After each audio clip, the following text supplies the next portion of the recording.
Friends, welcome to my YouTube channel Ajay Chaurasia HLBN। Myself Ajay Kumar Chaurasia. मैं प्रतिदिन आपको डॉक्टर हर्षरूप शर्मा जी की बुक से एक्सरसाइज वाइज आपके कोर्स का वीडियो बनाकर अपने यूट्यूब चैनल पर अपलोड करता हूं। आपसे यह उम्मीद करता हूं कि आप प्रतिदिन शाम को 8 बजे हमारी क्लास को अटेंड करेंगे, जिसमें मैं एक्सरसाइज वाइज सिलेबस करा रहा हूँ। तो आपका जो चैप्टर चल रहा था सार्डिक डिटर्मिनेंट, उसमें मैंने पिछले एक्सरसाइज में आपको यह समझाया था कि हम माइनर्स यानी कि उपसार्डिक तथा कोफैक्टर, जिनको सहखंडज कहते हैं या सहगुणनखंड, उनको हम किस प्रकार निकालते हैं। तो उसी क्रम में बेटा अब जैसे आपको मैंने एक सार्डिक निकालना बताया था कि सिंपल सा, जैसे एक बेटा कोई सार्डिक ले लिया ABC, ध्यान से समझिएगा, यहाँ से आपको क्लियर होगा। जैसे ABC लिखा, ABCDEF GHI, और आपसे यह कहा जाए कि प्रथम पंक्ति से करिए, तो हम जनरल वे में देखो A और फिर यहाँ पे -B और फिर प्लस का C, ऐसे तो लिखते थे अगर ध्यान हो तो, पिछली वीडियो में नहीं तो देख लेना। तो देखो जब A को क्लोज करते थे आपका आ जाता था EH और यहाँ पे FI। जब B को क्लोज करते थे DGFI। जब हम C को क्लोज करते थे तो यह क्लोज होता तो DGEH। ठीक है। यहाँ पर जब आंकिक मान आता आप सोल्व करते तो इसको देखो, ये जब 2/2 का मैट्रिक और डिटरमिनेंट होता तो right to left minus left to right, यह प्रोसेस होता है। इसी को जैसे ये हो गया प्रथम पंक्ति से, किससे हो गया? प्रथम पंक्ति से। ठीक है। आप ध्यान दीजिएगा, ये जो A है आपका, ये एक्चुअली क्या है? A11 है, पहली पंक्ति का। ये जो B है ये आपका क्या है? A12, पहली पंक्ति दूसरा स्तंभ। ये C क्या है? A13। अब ये जो आपका मान है ये एक्चुअली कोफैक्टर है, तो ये हो गया कैपिटल A11 प्लस, चूंकि कैपिटल A2 यहाँ पे 1 2। अब देखो 1 2 तो कैपिटल A, यानी कि जब कोफैक्टर निकालते हैं तो -1 पे घात m प्लस n करते हैं। यहाँ m और n 1 और 2 है, तो -1 पे घात 3, तो ये नेगेटिव आ जाता, तो इसलिए इसको A2 लिखेंगे प्लस A13, यहाँ कैपिटल A13। यह प्रोसेस है, यह प्रथम पंक्ति की बात है। मान लो यहाँ पर ये कह दें प्रथम स्तंभ से करो, ध्यान से समझिएगा, प्रथम स्तंभ से। ठीक है, से। अब प्रथम स्तंभ बेटा आपका यह है, तो ध्यान दीजिएगा, ये आपका क्या? A11 है, तो यहाँ उसी का फैक्टर आ जाएगा, कोफैक्टर। क्लियर? प्लस ये आपका क्या? A21 है, दूसरी पंक्ति पहला स्तंभ।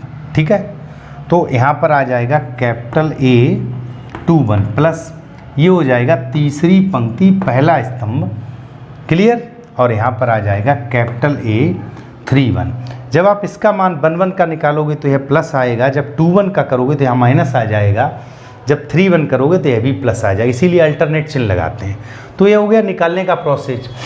यहाँ इन्होंने इस क्वेश्चन नंबर 3 में कहा एक्सरसाइज 4C, बाकी क्वेश्चन मैं आपके पिछले वीडियो में करा चुका हूँ।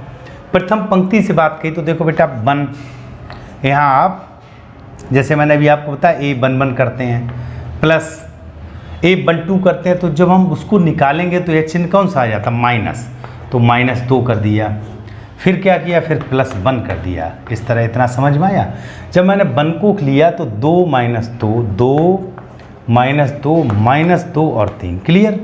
जब मैंने इस 2 को लिया तो यह क्लोज हो गया, -1 और 1। ध्यान से समझिएगा, -2 और 3। ठीक है। जब इस 1 को लिया तो यह क्लोज हो गया, -1 और 1 2 और -2। ठीक है।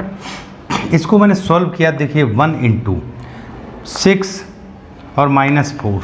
ध्यान दीजिएगा, यह माइनस प्लस हो गया, चिन्ह माइनस लगता, -2। यह हो गया -3 और प्लस का 2, -3 प्लस का 2 प्लस 1। यहाँ देखो 2 और -2, तो फाइनली 6 में से 4 गया 2, तो यहाँ 2 बच गया, -3 तो -1 और ये प्लस का 2 और ये +0, तो फाइनली इसका उत्तर 4 आया।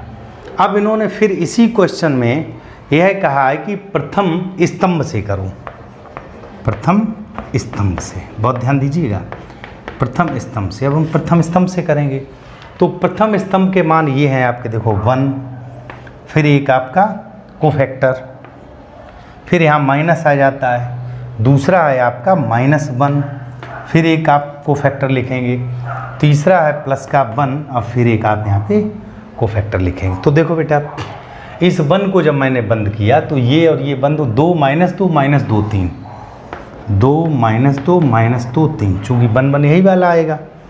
अब इसको जब क्लोज किया देखिए ये दूसरी पंक्ति बंद हो गई और ये स्तंभ बंद हो गया। क्लियर? तो 2 - 2 1 3, 2 - 2 1 3। क्लियर? जब इस एक को क्लोज किया तो यह तीसरी पंक्ति बंद हो गई, पहला स्तंभ। तो 2 2 1 -2, 2 2 और 1 -2। इसको सॉल्व कर लीजिएगा। देखो बेटा 1 6 -4। क्लियर? यहाँ देखिए माइनस प्लस 1 हो गया, 6 -+ 2। यहाँ देखिएगा प्लस का 1 तो ये आ गया माइनस का 4 और माइनस के 2। ध्यान दीजिएगा 6 में से 4 गया तो 2, 2 1 2, 6 और 2 8 प्लस के 8। यहाँ देखिए -4 और माइनस का 2, तो ये आपका कितना हो गया माइनस का 6। अब ध्यान दीजिएगा 8 2 10 में से 6 गए 4, तो हमारा मान देखिए यहाँ से भी 4 आया और यहाँ से भी 4 आया। तो इस तरह में सीख सकते हैं कि हमसे सारणिक का किसी भी पंक्ति से या किसी भी स्तंभ से यदि मान निकलवाया जाए तो यही प्रोसेस, जैसे बेटा प्रथम पंक्ति की बात आई, द्वितीय पंक्ति हो, प्रथम स्तंभ हो, द्वितीय स्तंभ हो, तृतीय स्तंभ हो, तो इस प्रकार हम जो भी सारणिक का मान है वह आसानी से निकाल सकते हैं। तो अपने क्वेश्चन नंबर 4 पर इन्होंने दिया डेल्टा इजिकल 10 13 16 11 14 17 11 14 17 और 12 15 18 12 15 और 18। ये एक सारणिक दिया हुआ, इन्होंने कहा में अवयव 15 का उप सारणिक में अवयव 15 का उप सारणिक। ध्यान दीजिएगा यहाँ पर क्या पूछा गया, उप सारणिक माइनस पूछा गया। तो 15 का उप सारणिक देखो बेटा 15 को आप क्लोज कर लो और उसके समकोणिक जो होंगे वह अवयव क्लोज हो जाएंगे। तो आपका बच्चा 10 11 16 17, 10 11 16 17। इसको सॉल्व कर दीजिएगा तो देखिए 17 × 10 -16 × 11। ठीक है, तो 170 हो गया और यह हो गया 16 × 16 = 17। तो आपका -6 यह उप सारणिक आया। यहीं पे सैखंडज पूछ दिया होता तो हम क्या करते, -1 टू पावर, देखिए ये कौन सी पंक्ति है, दूसरी पंक्ति है और तीसरा स्तंभ है, तो यह -1 टू पावर 3 आता है। इसका मतलब यहाँ एक चिन्ह माइनस का और लग जाता है यदि सैखंडज पूछा होता। 5वां क्वेश्चन इस प्रकार है, उनका तीसरे स्तंभ से डेल्टा बराबर, देखो यहाँ पे दिया बेटा 1 1 1 x y z, y z z x और x y। ठीक, शर्त यह दी है कि तीसरे स्तंभ के अवयवों से, यानी हमसे ये कहा गया तीसरे स्तंभ द्वारा करिए, तीसरे स्तंभ से। ठीक है, इसको हल कैसे करना, तीसरे स्तंभ से। तीसरे स्तंभ का मतलब मुझे इससे हल करना है, बहुत ध्यान समझिएगा। अब सिंपल कितना, देखो बेटा मैंने कहा पहला अवयव लिख लीजिएगा, देखो पहला अवयव लिख लो, इस तरह कर लो, फिर दूसरा अवयव लिख लो, फिर इस तरह कर लो। ठीक है, फिर तीसरा अवयव लिख लो और फिर एक डिटरमिनेंट बना लो। अब देखिए बेटा जब पहले अवयव को लिखेंगे तो इस वाले को देखो बेटा, ये अब पूरा आपका सर्किल मिटा रहे हैं। जब हम पहले अवयव की बात करें तो ये लाइन पूरी क्लोज, ये पूरी क्लोज, तो 1 1 बाई जेड, 1 1 बाई जेड। ठीक है, अब ध्यान दीजिएगा इसका चिन्ह क्या आएगा, यह आपका कौन सा स्थान है, पहली पंक्ति तीसरा स्तंभ। तो 1 + 3 4, तो ये प्लस का हो गया, यहाँ कुछ नहीं लिखना। यहाँ देखो बेटा यह आपकी दूसरी पंक्ति तीसरा स्तंभ, 2 3 5, तो यहाँ माइनस आ जाएगा। यह लाइन क्लोज हो गई और यह क्लोज, तो 1x 1z, 1x 1z। अब इस अवयव की बात करते हैं तो ये आपकी तीसरी पंक्ति और तीसरा स्तंभ, तो 3 और +3 6, -1 पार 6, यह भी प्लस हो जाएगा और यह क्लोज, तो 1x 1y, 1x और 1y। यह समझ में आया होगा, 1y। ठीक है, अब इसको देखिए बेटा थोड़ा सा हल करते हैं, तो यहाँ ऊपर लिखे दे रहे हैं क्या किया, बाई जेड, बाई जेड, यहाँ पर ब्रैकेट बनाया तो देखो Z minus by, Z minus by minus अगला दिया वो जेड एक्स, क्या दिया वो जेड एक्स, देखो बेटा जेड एक्स, ये हो गया Z minus x, Z minus x. अगला दिया हुआ एक्स बाई, जब एक्स बाई दिया हुआ तो देखो बेटा ये क्या हो गया, by minus x, by minus x. ठीक है बेटा, तो इस तरह यह साइडिक हमारा सॉल्व हो गया। आप चाहो तो आप इसको थोड़ा आगे सॉल्व करके इसके गुणनखंड भी कर सकते हो, चूंकि इन्होंने बेटा क्या पूछा है कि इसका मान ज्ञात करिए, तो मान तो बेटा यही आ गया आपका, धन ऋण में जो भी जुड़कर आप चाहो तो मल्टीप्लाई करके, देखो फैक्टर भी मैं किए दे रहा हूँ, पहले आपके हाई स्कूल के सिलेबस में फैक्टर भी था। जैसे आपको क्या करना है, by Z, Z minus by, यहाँ ध्यान दीजिएगा इन दो में मल्टीप्लाई कर दो, तो ये हो गया जेड स्क्वायर एक्स और प्लस जेड एक्स स्क्वायर, यहाँ देखो हो गया एक्स बाई स्क्वायर और माइनस एक्स स्क्वायर बाई। आपका टारगेट है जेड माइनस बाई लाना है, तो by Z, Z minus by. ध्यान दीजिएगा जेड माइनस बाई कब आएगा, देखो बेटा जेड स्क्वायर और बाई स्क्वायर जब होगा, इन दोनों में माइनस का एक्स कॉमन ले लो, माइनस का एक्स, ध्यान समझिएगा इन दोनों में माइनस एक्स कॉमन ले लो, तो आपका हो गया जेड स्क्वायर और माइनस बाई स्क्वायर। क्लियर। फिर अब ये दो बचे, इन दोनों में क्या कॉमन है, एक्स स्क्वायर, तो यहाँ आपका हो जाएगा जेड माइनस बाई। देखिए जेड माइनस बाई, यहाँ Z minus by plus by दोनों हैं, तो जेड माइनस बाई को कॉमन ले लिया, तो यहाँ आपका बच गया बाई जेड, क्या बच गया, बाई जेड। यहाँ माइनस का एक्स, यहाँ बच गया जेड प्लस बाई, चूँकि ये वर्गांतर है, और प्लस का बच गया एक्स स्क्वायर। ठीक है, तो Z minus by, by Z minus x Z और माइनस का एक्स बाई प्लस का एक्स स्क्वायर। ठीक है, एक स्टेप और फैक्टर कर दो, चूँकि हमेशा जब भी फैक्टर करिए तो साइक्लिक ऑर्डर में करिए, चक्री क्रम, जेड माइनस बाई। ठीक है, अभी हम इसको क्रम से बनाएंगे, माइनस कॉमन ले लें, तो देखो इसी स्टेप को एक स्टेप कम किए दे रहे, हमने क्या किया इसमें माइनस कॉमन ले लिया, तो बाई माइनस जेड हो गया। ठीक है, अब बाई माइनस जेड है तो अगला जेड माइनस एक्स होना चाहिए, तो ध्यान दीजिएगा जेड माइनस एक्स कब आएगा, जब हम इन दोनों से बाई कॉमन ले लें। देखो बेटा बाई कॉमन ले लिया तो जेड माइनस एक्स आया। ठीक है, अब इन दोनों में से हम क्या कॉमन लें, माइनस का एक्स, तो आपका क्या हो जाएगा जेड माइनस एक्स। ठीक है, तो फाइनली देखिए माइनस का बाई माइनस जेड, ये आपका जेड माइनस एक्स बाहर आ गया, यहाँ हो जाएगा बाई माइनस एक्स, इस माइनस का इसमें मल्टीप्लाई कर दो तो ये हो जाएगा एक्स माइनस बाई। तो आपके देखिए चक्री क्रम में हो गए x minus by, by minus Z और जेड माइनस एक्स। ठीक है, ये स्टूडेंट आंसर तो आपका यही सही था, पर सही ये है कि जब हम डिटरमिनेंट को फाइंड आउट करते हैं तो एक आंकिक मान निकालते हैं। यहाँ प्लस माइनस में दिया था तो पहले मैंने क्या किया, इसके फैक्टर कर लिए। फैक्टर जब हम करते हैं तो हमको मल्टीप्लाई में, जैसे जो भी आंकिक मान रहा होगा वो मल्टीप्लाई में आ जाता है। तो स्टूडेंट्स उम्मीद करता हूँ बहुत अच्छे से आपको यह समझ में आ रहा होगा। अब आपका क्वेश्चन नंबर 6 और 7 रह गया है, जो बिल्कुल इसी प्रकार है, तो मैं उसको थोड़ा सा आपको बता रहा हूँ। आप सभी स्टूडेंट्स रेगुलर शाम को हमारी 8 बजे क्लास होती है, पर डे आप क्लास अटेंड करिए और ईपी बोर्ड का मैथ्स बहुत आसानी से आप सीख जाएंगे। देखिए बेटा क्वेश्चन नंबर 6 की बात करें, उनका दूसरी पंक्ति के अवयव का प्रयोग करते हुए।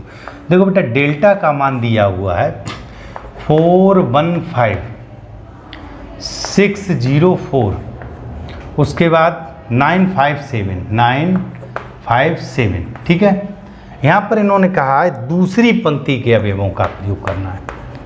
कौन सी पंक्ति, दूसरी पंक्ति।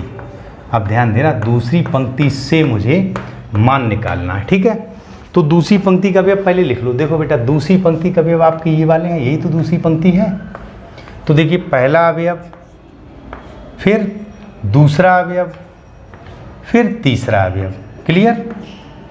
अब जब चिन्ह चलते हैं तो देखो बेटा ये जो पहला अवयव है ये वाला, तो ये क्या है आपका, दूसरी पंक्ति और पहला स्तंभ। बहुत ध्यान से समझिएगा, जैसे जब हम इसको लेंगे, चूंकि दूसरी पंक्ति हमने अवयव लिए, ये आपका क्या है, दूसरी पंक्ति पहला स्तंभ, तो 2 + 1 तो यह चिन्ह माइनस का आ जाएगा, बहुत ध्यान समझिएगा, यह चिन्ह माइनस का आ जाएगा। यह वाला चूंकि 0 हो जाएगा, लेकिन फिर भी समझने के लिए यह आपकी दूसरी पंक्ति दूसरा स्तंभ तो यह प्लस आएगा, यहाँ पे देखिए चिन्ह बदल गया। जब इसको देखते हैं तो यह आपका दूसरी पंक्ति है और तीसरा स्तंभ है, तो यह भी माइनस आएगा। क्लियर? अब अवयव को देख लीजिए, जब हम इसमें लिखेंगे 1 में तो यह वाली पंक्ति क्लोज और यह स्तंभ बंद। देखिए तो 6 9 4 7, 6 9 4 7। क्लियर? जब हम 0 को लिखते हैं देखो यह बंद और यह बंद। मैंने आपसे कहा था ये बॉक्स एक इमेज ये बन जाए दिमाग में, 0 पर रखा तो यह बंद यह बंद, तो 4 5 9 7, 4 5, हालांकि यह 0 हो जाएगा फिर भी समझाने के लिए। अगला जब 5 लिखा तो यह वाली दूसरी पंक्ति बंद, तीसरा स्तंभ बंद, यह क्लोज हो गया तो 4 6 5 4, 4 6 5 और 4। देखो बेटा हल करेंगे तो माइनस का ये हो गया 42 और ये हो गया 36। ठीक है, यह तो 0 हो गया, इसकी बात खत्म। यहाँ देखो -5, यहाँ पर देखिएगा 4 चौकू 16 और 5 का 30। ठीक है, यहाँ देखो बेटा 42 और 36 कितना बचा 6, वो भी प्लस का, ये माइनस, तो माइनस का 6 हो गया। समझ में आया? यहाँ देखिएगा बेटा 16 में से 30 गया, माइनस का 14 बचा, माइनस का 14 और -14 प्लस के 5 में गुणा किया तो प्लस का 70 हो गया। क्लियर? तो यहाँ पर 6 कम हो जाएगा तो आपका कितना बचा 64। ये आपका आंसर हुआ। तो इस प्रकार हमसे कोई भी प्रश्न पूछा जाए हम आसानी से निकाल सकते हैं। अगले क्वेश्चन पर हम चलते हैं, इसका आप स्क्रीनशॉट ले लीजिएगा और आप रेगुलर हमारी क्लास अटेंड करिए। मैं आपको भरोसा दिलाता हूँ यूपी बोर्ड का बहुत आसानी से कोर्स मैं आपको कंप्लीट करा दूंगा और बहुत अच्छी तैयारी कराऊंगा, साथ में अनसोल्व इम्पॉर्टेंट क्वेश्चन सारे पॉइंट्स आपको बोर्ड परीक्षा के लिए तैयार करा दूंगा। क्वेश्चन नंबर 7 की बात करते हैं, ध्यान दीजिएगा। क्वेश्चन नंबर 7 में भी एक डिटरमिनेंट दिया हुआ है। यहाँ पर इन्होंने कहा है 5 2 1, यहाँ पर 3 0 2 और यहाँ दिया 8 1 3। ठीक है, और यहाँ कंडीशन दी है दूसरी पंक्ति के अवयवों के सहखंडों का प्रयोग करके। देखो बेटा सेम दूसरी पंक्ति, देखिए बेटा दूसरी पंक्ति से, अब दूसरी पंक्ति से बेटा जस्ट अभी किया है दूसरी पंक्ति से, तो थोड़ा सा यहाँ लाइन कर लीजिएगा। जैसे अभी आपको चिन्ह बताया माइनस प्लस माइनस आया, क्यों आया? क्योंकि यह थोड़ा सा अगर ध्यान ना हो तो -1 to power m + n, m आपकी क्या होती है पंक्ति और n क्या होता है स्तंभ। m को ध्यान रखना है। तो -1 टू पावर, जैसे बेटा दूसरी पंक्ति, अभी अब जब मैंने 2 लिया तो यहाँ एक डिटरमिनेंट लगाया, फिर अभी अब 0 लिया, फिर एक डिटरमिनेंट लगाया, फिर अभी अब 1 लिया, फिर एक डिटरमिनेंट लगाया। ठीक है, जब 2 लिया तो यह बेटा आपका दूसरी पंक्ति है, पहला स्तंभ है, तो -1 पे पावर 2 + 1 तो ये माइनस आ जाएगा। जब इसको लिया तो दूसरी पंक्ति दूसरा स्तंभ तो प्लस आ जाएगा, दूसरी पंक्ति तीसरा स्तंभ तो देखो यहाँ भी माइनस आ जाएगा। अब लिख दीजिए, जब 2 को क्लोज किया तो ध्यान दीजिएगा, मैंने आपसे कहा था समकोणिक पद क्लोज होते हैं। तो देखो बेटा 2 को लिया तो यह आपकी पंक्ति और यह स्तंभ बंद। ठीक है, तो 3 8 2 3 क्या रह गया 3 8 2 3। ठीक है, 0 तो ये बंद और ये बंद, ध्यान से समझिएगा 5 1 8 3, हालांकि यह 0 हो जाएगा फिर भी समझ लीजिएगा। 1 तो ये बंद और ये बंद, ध्यान दीजिए यह क्लोज और यह क्लोज, 5 3 1 2, 5 3 1 2। ठीक है, यहाँ देखो बेटा -2 9 -16। ठीक है, 9 16, यह तो 0 हो गया। यहाँ देखिएगा माइनस का 1 है तो आपका हो गया 2 5 10 -3, 9 में से 16 गया तो आपका -7 और माइनस का 2 तो प्लस के 14 हो गए। 10 में से 3 गया तो 7 -7 तो फाइनली हमारा आंसर 7 आया। तो इस प्रकार डियर स्टूडेंट्स एक्सरसाइज 4C जो कि आपकी न्यू सिलेबस बुक 2023-24 की डॉक्टर हर्षरूप शर्मा जी की है, उसमें आपका एक्सरसाइज 4C आज के इस वीडियो में समाप्त होता है। अगले वीडियो में हम आपको सहखंडज आव्यूह के साथ साथ व्युत्क्रमणीय और अव्युत्क्रमणीय आप भी समझाएंगे। धन्यवाद।